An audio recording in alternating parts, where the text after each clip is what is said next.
Hi, Kurt Barrett, LoCo Think Tank again, and I'm here with Tucker to talk about what is issue processing.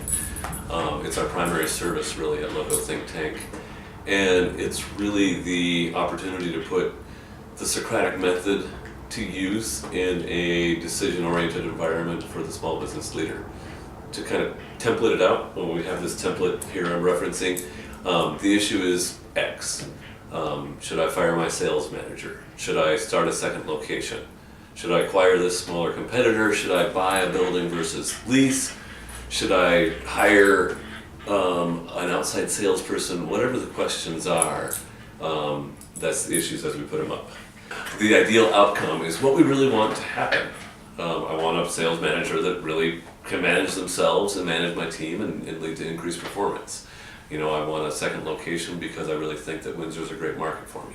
It is significant because, well, you know, how significant is this to my business? If this is, you know, a total revamp of the business model or a new location or a creation of a new product, it might be very significant.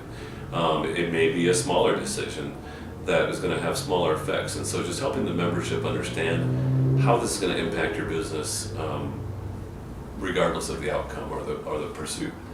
Background information is really just a way to share some of what got me to this point.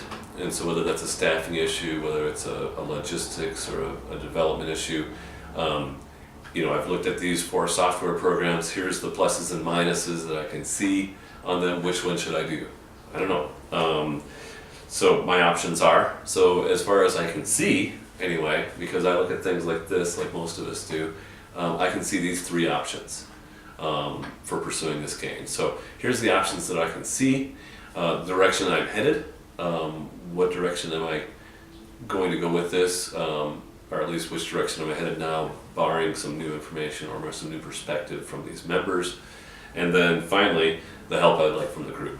You know, do you have a timeline? Do you need any resource recommendations? Just good clarifying questions is actually one of the most powerful things. So the member brings this issue to the group, shares that information, puts the question out there, and from there, the members get a 15 or 20 minute period to ask clarifying questions, and they don't get to make suggestions for that period of time. So those clarifying questions help the presenter really understand their issue, help the other members really understand the topic. From there, the facilitator manages the conversation, of course, and brings it to suggestions. Okay, turn them loose, guys. Who's got your suggestions? We'll log them here on the whiteboard. We might do some +1s, +2s. You know, yes, you should fire your sales manager. They'll never be the kind of leader that you want them to be. Might as well start looking now. Facilitator turns it back to the presenter after the suggestions come out and says, okay, Steve, you've heard from the group. What are you going to do?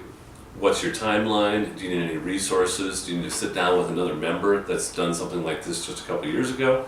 Do you need to get an introduction to an attorney that needs to help you with that documentation? How can the group support you in implementing this decision that you've made today? And come back next month and tell us how it goes. So that's the issue processing in a nutshell.